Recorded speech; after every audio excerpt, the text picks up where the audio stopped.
అందరికీ praise దిలాడండి. 1 year Bible completion అనే పవిత్ర ప్రయాణంలో నాతో కలిసి వస్తున్న అందరికీ సుస్వాగతం. ఈరోజు మన ప్రయాణంలో 96వ రోజైన ఏప్రిల్ 6వ తేదీ వాక్యాంశాలు 2వ రాజులు 1 నుంచి 3 అధ్యాయాలను ప్రార్థనాపూర్వకంగా మొదలు పెడదాం. మా ప్రియ పరలోకపు తండ్రి, మీ జీవ వాక్యంతో మమ్మల్ని మరొకసారి మీ పాదాల చెంతకు తీసుకొచ్చినందుకు హృదయమార వందనాలు. వినగలిగే చెవి, గ్రహించగలిగే హృదయాన్ని మీరు మాకు అనుగ్రహించండి. మీ అపారమైన కృపలో మమ్మల్ని భద్రపరచమని ప్రభువు పేరిట ప్రార్థిస్తున్నాను తండ్రి. ఈ వాక్య భాగాలు నిజంగా మీ హృదయాన్ని స్పర్శించినట్లయితే కమెంట్ బాక్స్లో ఆమెన్ చెప్పడం మర్చిపోకండి. 2వ రాజుల గ్రంథము 1వ అధ్యాయము. ఆహాబు మరణమైన తరువాత మోయాబీయులు ఇజ్రాయేలు వారి మీద తిరగబడిరి. అహజ్యా షోమ్రోన్లోనున్న తన మేడగది కిటికీలో నుండి కిందపడి రోగి అయి, మీరు ఎక్రోను దేవతయగు బయల్జెబూబు నొద్దకు పోయి ఈ వ్యాధి పోగొట్టుకుని నేను స్వస్థపడదునో లేదో విచారించుడని దూతలను పంపగా, యెహోవా దూత తిష్బీయుడైన ఏలియాతో ఇలాగు సెలవిచ్చెను. నీవు లేచి షోమ్రోను రాజు పంపిన దూతలను ఎదుర్కొనబోయి ఇట్లనుము, ఇశ్రాయేలు వారిలో దేవుడన్నవాడు లేడనుకొని ఏక్రోను దేవత అయిన బయల్జెబూబు వద్దకు మీరు విచారింపబోచున్నారా? కాగా యెహోవా సెలవిచ్చినదేమనగా, నీవెక్కిన మంచము మీద నుండి దిగి రాకుండా నీవు నిశ్చయముగా మరణమగుదువు అని ఏలియా వారితో చెప్పి వెళ్ళిపోయాను. తరువాత ఆ దూతలు రాజునొద్దకు వచ్చి, మీరెందుకు తిరిగి వచ్చితరని అతడు వారిని అడుగగా, వారు, ఒక మనుష్యుడు మాకు ఎదురుపడి మిమ్మును పంపిన రాజునొద్దకు తిరిగిపోయి అతనికి ఈ సంగతి తెలియజేయుడి. యెహోవా సెలవిచ్చినదేమనగా, ఇశ్రాయేలులో దేవుడున్నవాడు లేడనుకొని ఎక్రోను దేవతయగు బయల్జెబూబు వద్దకు విచారణ చేయుటకు నీవు దూతలను పంపుచున్నావే.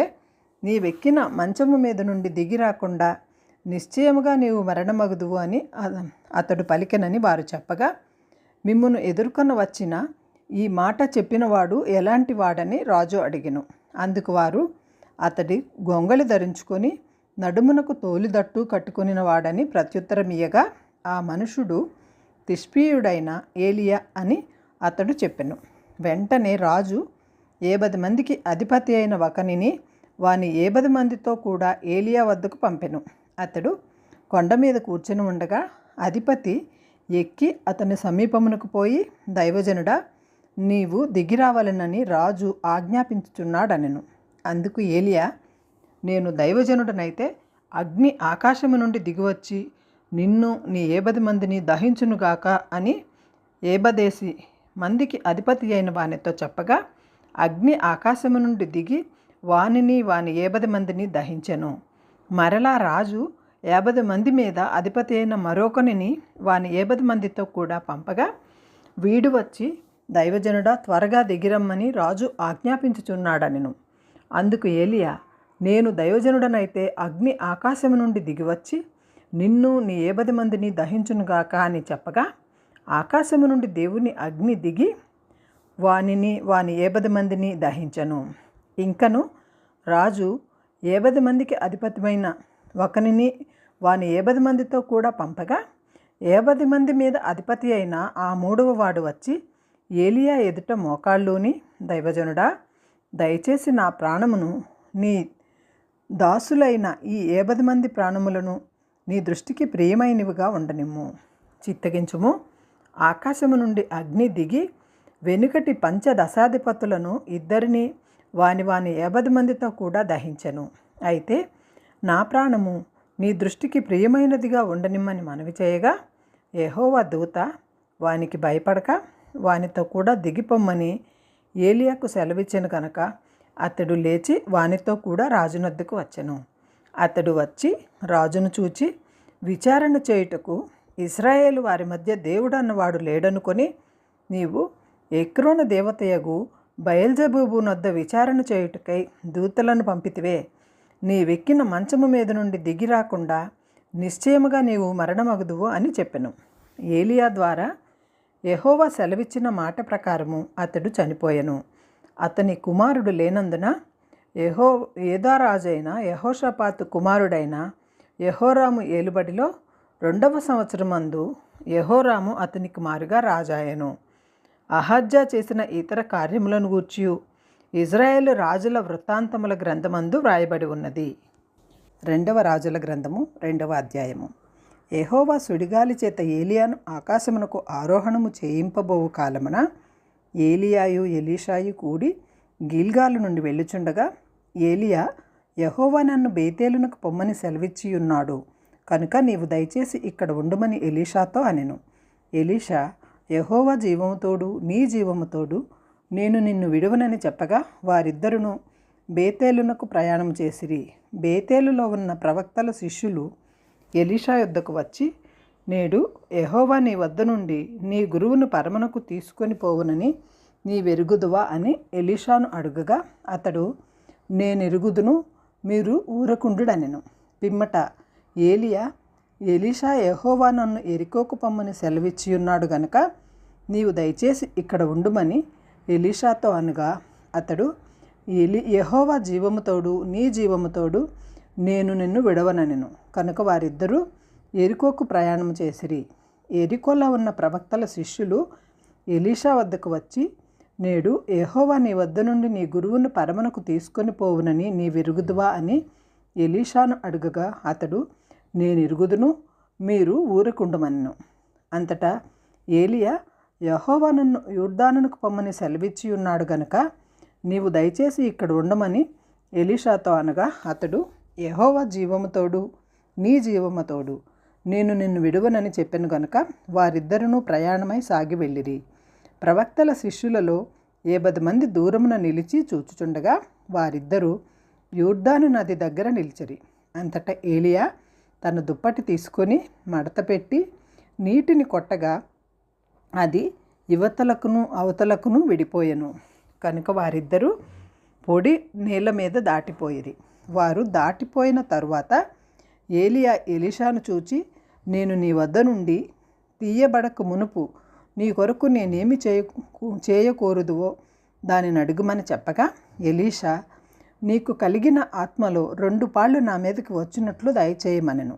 అందుకతను, నీవు అడిగినది కష్టతరముగానున్నది, అయితే నీ వద్ద నుండి తీయబడినప్పుడు నేను నీకు కనబడిన ఎడల ఆ ప్రకారము నీకు లభించును, కనబడని ఎడల అది కాకపోవునని చెప్పెను. వారు ఇంకా వెళ్ళుచు మాట్లాడుచుండగా, ఇదిగో అగ్ని రథమును అగ్ని గుర్రములను కనబడి వీరిద్దరూ వేరు చేసెను. అప్పుడు ఏలియా సుడిగాలి చేత ఆకాశమునకు ఆరోహణమాయెను. ఎలీషా అది చూచి, నా తండ్రి, నా తండ్రి, ఇజ్రాయేలు వారికి రథమును రౌతులను నీవే అని కేకలు వేసిరి. అంతలో ఏలియా అతనికి మరలా కనబడకపోయెను. అప్పుడు ఎలీషా తన వస్త్రమును పట్టుకొని 2 తునకలుగా చేసెను. మరియు ఏలియా దుప్పటి కింద పడగా అతడు దాన్ని తీసుకొని యోర్దాను ఒడ్డునకు వచ్చి నిలిచి ఒంటి మీద నుండి కింద పడిన ఆ దుప్పటిని పట్టుకొని నీటి మీద కొట్టి, ఏలియా యొక్క దేవుడైన యెహోవా ఎక్కడ ఉన్నాడనెను. అతడు ఆ దుప్పటిలో నీటిని కొట్టగా అది అటు ఇటు విడిపోయినందున ఎలీషా అవతల ఒడ్డునకు నడిచిపోయెను. యెరికో దగ్గర నుండి కనిపెట్టుచుండిన ప్రవక్తల శిష్యులు అది చూచి, ఏలియా ఆత్మ ఎలీషా మీద నిలిచి ఉన్నదని చెప్పుకొని అతనిని ఎదుర్కొనబోయి అతనికి సాష్టాంగ నమస్కారం చేసి అతనితో ఇట్లనిరి, ఇదిగో నీ దాసులమైన మా వద్ద 70 మంది బలగమున్నవారున్నారు. మా మీద దయ ఉంచి నీ గురువును వెతుకుటకు వారిని పోనిమ్ము. యెహోవా ఆత్మ అతనిని ఎత్తి ఒక పర్వతము మీదనైనను లోయందైనను వేసి ఉండునేమో అని మనవి చేయగా, అతడు ఎవరిని పంపవద్దనెను. అతడు ఒప్పవలసినంత బలవంతము చేసి వారతని బతిమాలుగా అతడు పంపుడని సెలవిచ్చెను. కనుక వారు 70 మందిని పంపిరి. వారు వెళ్ళి 3 దినములు అతనిని వెదికినను అతడు వారికి కనబడకపోయెను. వారు యెరికో పట్టణమందు ఆగి ఉన్న ఎలీషా వద్దకు తిరిగిరాగా, అతడు, వెళ్ళవద్దని నేను మీతో చెప్పలేదా అని వారితో అనెను. అంతటా ఆ పట్టణపు వారు, ఆ పట్టణమున్న చోటు రమ్యమైనదని మా ఏలినవాడవైన నీకు కనబడుచున్నది కదా, నీళ్లు కనబడుచున్నది కానీ నీళ్లు మంచివి కావు, అందుచేత భూమియు నిస్సారమై ఉన్నదని ఎలీషాతో అనగా, అతడు కొత్త పాత్రలో ఉప్పు వేసి నా వద్దకు తీసుకుని రండని వారితో చెప్పెను. వారు దాన్ని తీసుకొని రాగా అతడు ఆ నీటి ఊట వద్దకు పోయి అందులో ఉప్పు వేసి, యెహోవా సెలవిచ్చినదేమనగా, ఈ నీటిని నేను బాగు చేసి ఉన్నాను గనక ఇక దీని వలన మరణము కలుగకపోవును, భూమియు నిస్సారముగా ఉండదు అనెను. కాబట్టి నేటి వరకు ఎలీషా చెప్పిన మాట చొప్పున ఆ నీరు మంచిదై ఉన్నది. అక్కడ నుండి అతడు బేతేలునకు ఎక్కి వెళ్ళెను. అతడు త్రోవను పోవుచుండగా బాలురు పట్టణములో నుండి వచ్చి, బోడివాడ ఎక్కిపొమ్ము, బోడివాడ ఎక్కిపొమ్మని అతన్ని అపహాస్యము చేయగా, అతడు వెనుకకు తిరిగి వారిని చూచి యెహోవా నామమును బట్టి వారిని శపించెను. అప్పుడు 2 ఆడు ఎలుగుబంట్లు అడవిలో నుండి వచ్చి వారిలో 42 బాలురను చీల్చివేశెను. అతడు అచ్చట నుండి పోయి కర్మేలు పర్వతమునకు వచ్చి అచ్చట నుండి పోయి షమ్రోనుకు తిరిగి వచ్చెను. 2వ రాజుల గ్రంథము 3వ అధ్యాయము. ఆహాబు కుమారుడైన యెహోరాము యూదారాజైన యెహోషాపాతు ఏలుబడిలో 18వ సంవత్సరమందు షమ్రోనులో ఇశ్రాయేలు వారిపై రాజై 12 సంవత్సరములు ఏలెను. ఇతడు తన తల్లిదండ్రులు చేసిన ప్రకారము చేయక తన తండ్రి నిలిపిన దేవతా స్తంభములను తీసివేశెను. కానీ యెహోవా దృష్టికి పాపము చేయుటకు కారకుడగు నెబాతు కుమారుడు అయిన యరొబాము చేసిన పాపములను విడువక చేయుచునే వచ్చెను. మోయాబు రాజైన మేష అనేకమైన మందలు గలవాడై 1,00,000 గొర్రెపిల్లలను, బొచ్చుగల 1,00,000 గొర్రె పొట్టేళ్లను ఇశ్రాయేలు రాజునకు పన్నుగా ఇచ్చుచున్నాడు. అయితే ఆహాబు మరణమైన తరువాత మోయాబు రాజు ఇశ్రాయేలు రాజు మీద తిరుగుబాటు చేయగా, యెహోరాము షమ్రోనులో నుండి బయలుదేరి ఇశ్రాయేలు వారి నందరినీ సమకూర్చెను. యూదారాజైన యెహోషాపాతునకు వర్తమానం పంపి, మోయాబు రాజు నా మీద తిరుగుబాటు చేసి ఉన్నాడు, నీవు వచ్చి నాతో కూడా మోయాబీయులతో యుద్ధము చేసేదవా అని అడుగగా, అతడు, నేను నీ వాడనై ఉన్నాను, నా జనులు నీ జనులే, నా గుర్రములు నీ గుర్రములే, నేను బయలుదేరి వచ్చేదనని ప్రత్యుత్తరం ఇచ్చెను. మనము ఏ మార్గమున పోవుదుమని యెహోషాపాతు అడుగగా, అతడు ఏదోము అరణ్యమున పోవుదుమని చెప్పెను. ఇశ్రాయేలు రాజును యూదారాజును ఏదోము రాజును బయలుదేరి 7 దినముల చుట్టూ తిరిగిన తరువాత వారితో కూడానున్న దండువారికిని పశువులకును నీళ్లు లేకపోయెను.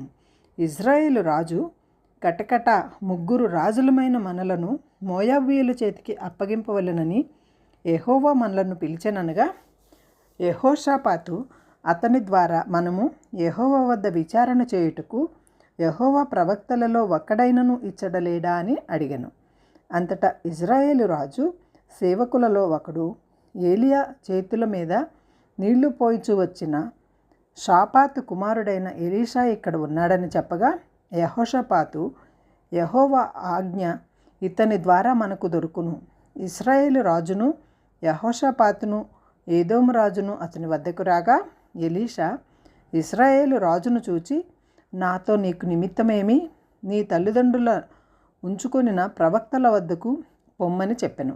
అలాగనవద్దు, మోయాబీయుల చేతికి అప్పగింపవలెనని యెహోవా రాజులమైన మా 3 పిలిచెనని ఇశ్రాయేలు రాజు అతనితో అనినప్పుడు, ఎలీషా ఇట్లనెను, ఎవని సన్నిధిని నేను నిలువబడి ఉన్నానో ఇశ్రాయేలు దేవుడైన ఆ యెహోవా జీవము తోడు యూదారాజైన యెహోషాపాతును నేను గౌరవము చేయన ఎడల నిన్ను చూచుటకైనను లక్ష్యపెట్టుటకైనను ఒప్పకపోదును.